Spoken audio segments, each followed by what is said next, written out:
In fact, this is actually how you calculate the atomic mass. The average atomic mass is a weighted average of all of the isotopes for an element. Carbon, for example, is 98.89% carbon-12, 1.11% carbon-13, and there are only trace amounts of carbon-14, meaning the amount of atoms, the percentage of them that are carbon-14, has a negligible impact on this atomic mass. Knowing that the atomic mass for carbon-12 is exactly 12 and the atomic mass for carbon-13 is 13.03355.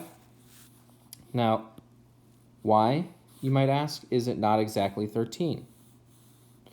Well, if you look back at one of the earlier slides, you'll see that the atomic mass of a proton is not the exact same as the atomic mass of a neutron. They weigh slightly different amounts. So since carbon-13 has one more neutron, it's not going to be exactly one. A neutron weighs slightly more than a proton. So you can see this would be slightly more than 13 AMUs. All right, so since we have the masses of each, and you can get the values here of these atomic masses from the internet for any element. You can Google, they're on Wikipedia. You can calculate the average atomic mass using this equation at the bottom, right here. So it is the percent of isotope 1 times its mass plus the sum of the same products for each remaining isotope. For carbon, we would only need to use carbons 12 and 13. But other elements like the magnesium has 3 significant isotopes. So we'd have percent of isotope 1 times the mass of isotope 1 plus the percent of isotope 2 times the mass of isotope 2 plus the percent of isotope 3 times the mass of isotope 3. And then the sum of all of those together divided by 100. Since we're using percentages, you have to get rid of it ultimately, so you divide by 100. So with carbon, this is the atomic mass of carbon. You've got the percent, 98.89% times 12 plus 1.11 times 13.003355, all of that divided by 100, and you get 12.011 AMUs. I'm going to work this problem out for you just to prove that. That is the correct value. 98.89 times 12 is 1186.68.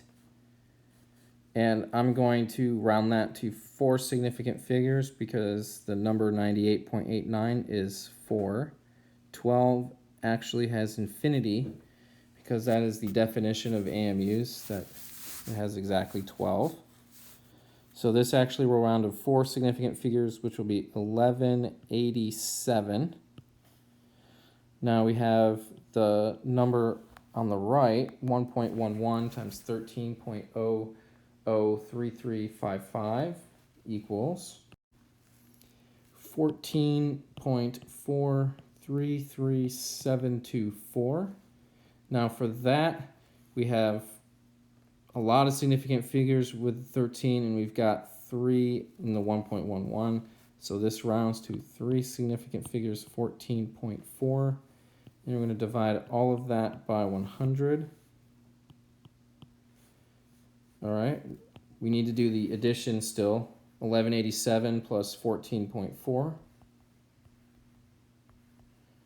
equals 1201.4 all over 100.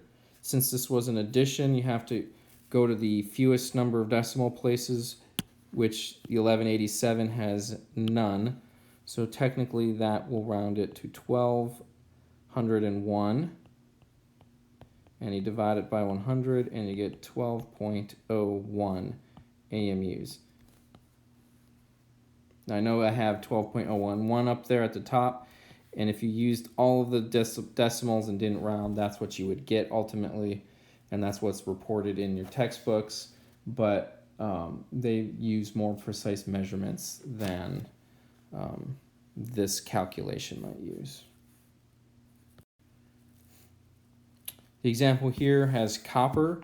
It says when a sample of natural copper is vaporized and injected into a mass spectrometer, the results shown in the figure at the right are obtained. Use these data to compute the average mass of natural copper.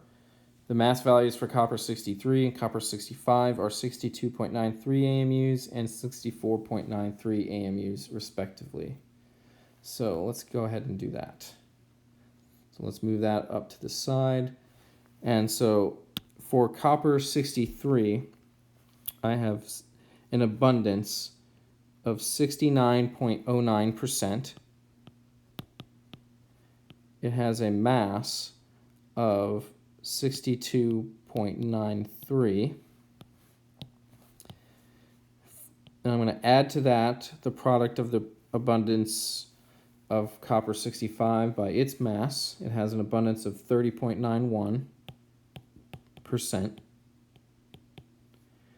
plus 64.93 AMUs.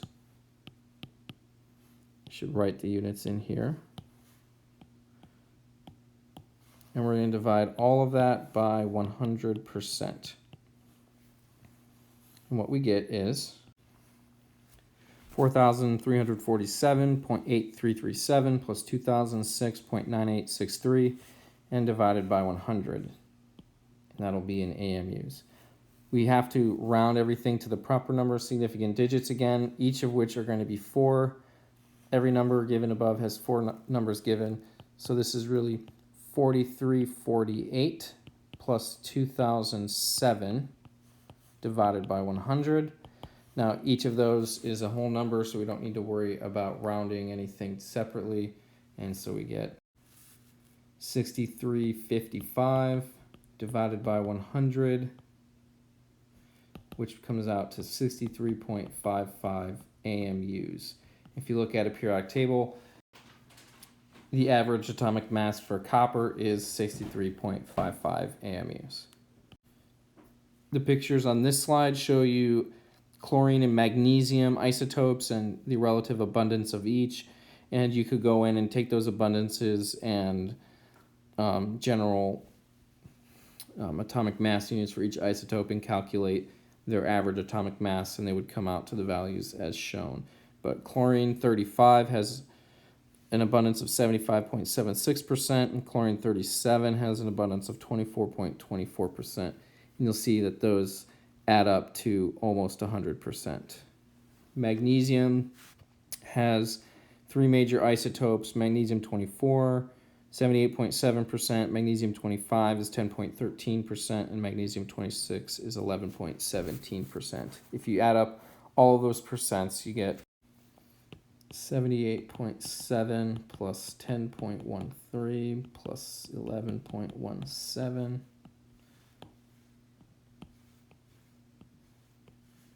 is 100%.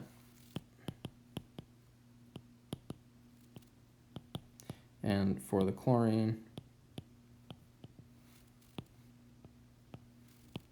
you can see this adds up to 100% as well.